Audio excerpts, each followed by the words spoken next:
Hello everyone. Current quick revision की series में आपका स्वागत है। जैसा कि आप जानते हैं कि करंट क्विक रिवीजन सीरीज के अंतर्गत ऑलरेडी हमारे 6 पार्ट आ चुके हैं। ये हमारा पार्ट 7 है। इसमें हम देखेंगे कि वो कौन सी इम्पॉर्टेंट वैलीज़ हैं या कौन सी इम्पॉर्टेंट हिल्स हैं जो यूपीएससी प्रीलिम की दृष्टि से काफ़ी इम्पॉर्टेंट हैं। तो चलिए शुरू करते हैं।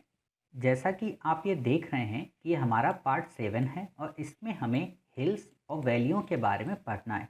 देखिए, कई बार क्या होता है कि यूपीएससी सुमेलित करने को हिल्स और वैलियों के बारे में पूछ देता है, या तो कई बार आपसे क्वेश्चन इनके क्रम लगाने को दे देता है कि आप नॉर्थ टू साउथ या ईस्ट टू वेस्ट लगाएं।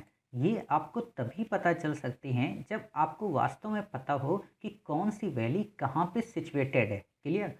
तो हम तथ्यात्मक दृष्टि से इन वैलीज़ के बारे में जानकारी लेंगे और कोशिश करेंगे कि आपको ये तथ्य काफ़ी आसानी से याद हो सकें। क्लियर? तो शुरू करते हैं। आपको पता है कि हमारा पहली वैली कौन सी है? पहली वैली है बारून वैली। आपसे प्रश्न पूछा जा सकता है कि बारून वैली कहाँ पर है? क्या ये पाकिस्तान में है, क्या ये अफ़गानिस्तान में है, या फिर ये ईरान में है? तो आप बताओगे ना तो ये पाकिस्तान में है, ना अफ़गानिस्तान में, और ना ही ईरान में। क्यों? क्योंकि ये नेपाल में है। क्लियर? और आपको पता है कि इस समय नेपाल करंट में काफ़ी ज़्यादा न्यूज़ में है, तो हो सकता है इस वैली की चर्चा आपसे की जा सके। क्लियर? चलिए, दूसरी वैली है हमारी रेड हिल्स। कई बार क्वेश्चन नॉर्थ ईस्ट की पहाड़ियों पे लेकर क्वेश्चन आता है, तो वहाँ पे अगर आपको सुमेलित करने को दे दे तो आप बता सकते हो कि जो रेड हिल्स हैं वो मणिपुर में है। क्लियर? आप यहाँ पे असम के बारे में मत सोचिएगा, आप कहिएगा नहीं, रेड हिल्स कहाँ पे हैं? मणिपुर में। क्लियर? तीसरी है हमारी मिसमी हिल्स। मिसमी आपको नाम से लग सकता है कि हो सकता है कि ये मणिपुर में हो, बट नहीं। क्यों? क्योंकि मिसमी जो ट्राइब है वह अरुणाचल प्रदेश में पाई जाती है और इसीलिए वहाँ पे मिसमी हिल्स भी हैं। क्लियर? तो और आप में से जिसने भी ट्राइब्स के बारे में ना देखा हो, तो हमने एक पार्ट में ट्राइब से रिलेटेड भी ऐसे ही 10 ट्राइब का जिक्र किया है। आप प्लेलिस्ट में जाकर उन्हें देख सकते हैं। फिर है हमारी हुकवांग वैली। हुकवांग वैली आपसे पूछी जा सकती है, ये कहाँ पे है? क्या ये चाइना में है या जापान में है? तो नहीं, ये म्यांमार में है। क्लियर? फिर है हमारी कोंडापल्ली हिल्स। देखिए, कोंडापल्ली खिलौने भी आपसे पूछे जा सकते हैं जीआई टैग को लेकर। ऑलरेडी हम जीआई टैग की अपनी सीरीज शुरू कर चुके हैं। तो आपको पता हो कि कोंडापल्ली जो टॉयज़ हैं वो कहाँ के हैं? आंध्र प्रदेश के।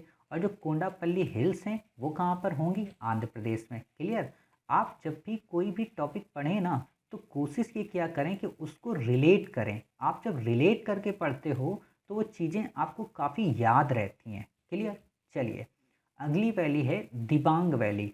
आप जब ब्रह्मपुत्र रिवर के बारे में पढ़ते हो तो आप देखते हो ना कि उसकी कई सारी ट्रिब्यूटरीज हैं जिसमें दिबांग भी आती है, और इसीलिए जो दिबांग वैली है वो अरुणाचल प्रदेश राज्य में है। अर्थात उस दिबांग रिवर का नाम अरुणाचल प्रदेश की दिबांग वैली के आधार पर रखा गया। क्लियर? चलिए, फिर है हमारी Patkai hills. Patkai boom hills आप नाम सुनते हो, ये बेसिकली अरुणाचल प्रदेश में है। क्लियर? तो ये आपको याद हो गया।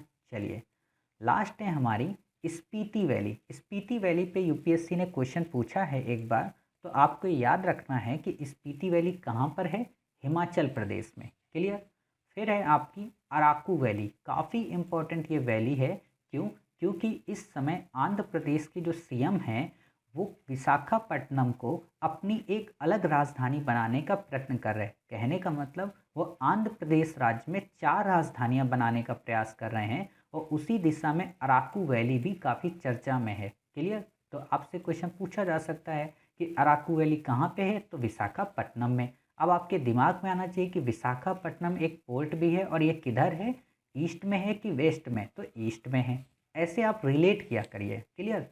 लास्ट है हमारी बराक वैली। बराक रिवर तो वैसे मणिपुर से ऑरिजिनेट होती है, लेकिन बराक जो वैली है वो कहाँ पे है? असम में। क्लियर?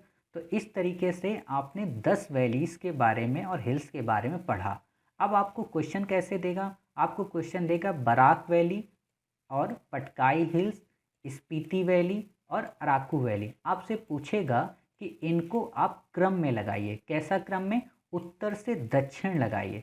तो आपको पता है कि उत्तर में आपको कौन मिलेगा, आपको स्पीति वैली मिलेगी, पटकाई हिल्स मिलेगी, फिर आपको स्पीति मिलेगी, आपको पटकाई मिलेगी, आपको बराक मिलेगी और लास्ट में अराकू वैली मिलेगी। क्लियर? तो ऐसे आपको याद रखना है। ठीक, ऐसे ही आपको कोंडापल्ली को याद रखना है, ऐसे ही आपको दिबांग को याद रखना है। क्लियर? तो उम्मीद है आपको 10 वैली काफ़ी अच्छी लगी होंगी। मिलते हैं अपने नेक्स्ट पार्ट में, तब तक अपना ख्याल रखिए और स्वस्थ रहिए।